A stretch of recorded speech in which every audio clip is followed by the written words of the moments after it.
God's promise to Abraham.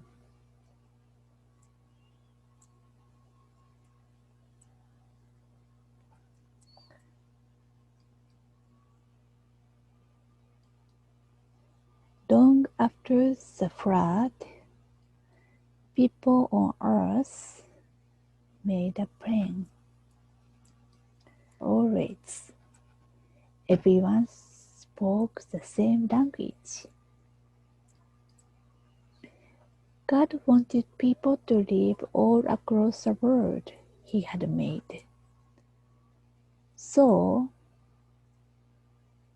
He did something special. Suddenly, groups of people spoke differently. God gave them new languages. Those who spoke the same language moved away together. Perhaps people became afraid of others they could not understand. In this way, God caused people to fill different countries. The city they lived was called Babel, which means confusion. Years later, in a place called Ur of the Chaldees, God spoke to a man named Abram. Leave this land, God commanded. Go to the land I will show you. Abram obeyed. God led him to Canaan.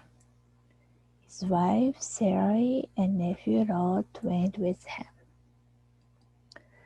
In Canaan, both Abram and Lot became rich. They had large herds of cattle. There was not enough pasture for so many animals. Lot's herdsmen quarreled with Abram's herdsmen. Let there be no trouble, Abram said. You split. Lot, you take first choice of the land you want. Lot chose a great grassy plain dotted with cities and villages. It looked good, but the cities were very wicked places.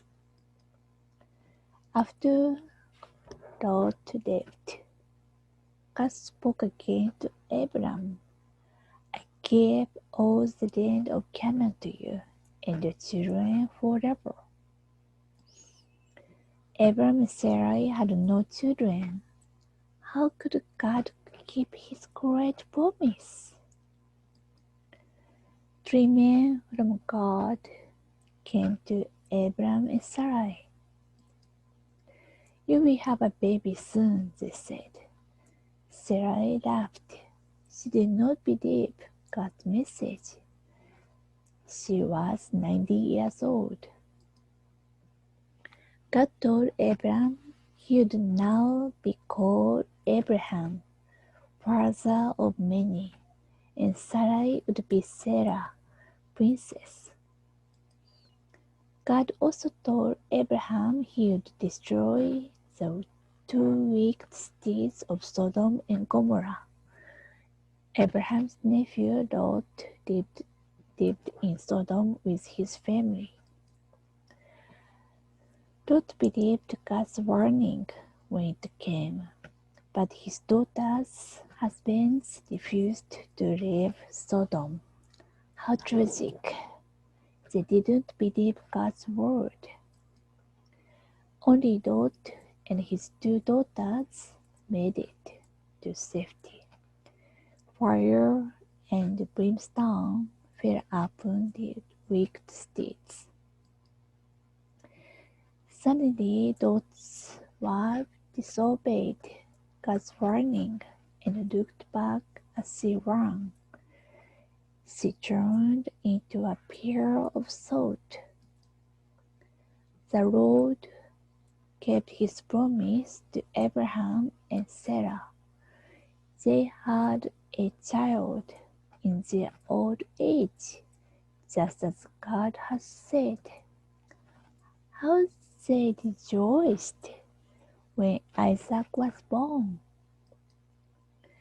Perhaps Abraham also thought about God's promise to give him and his children the land of Canaan forever.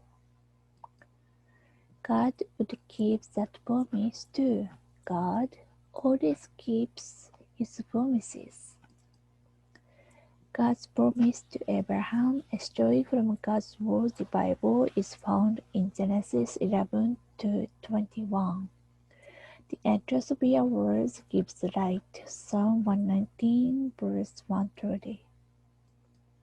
The end.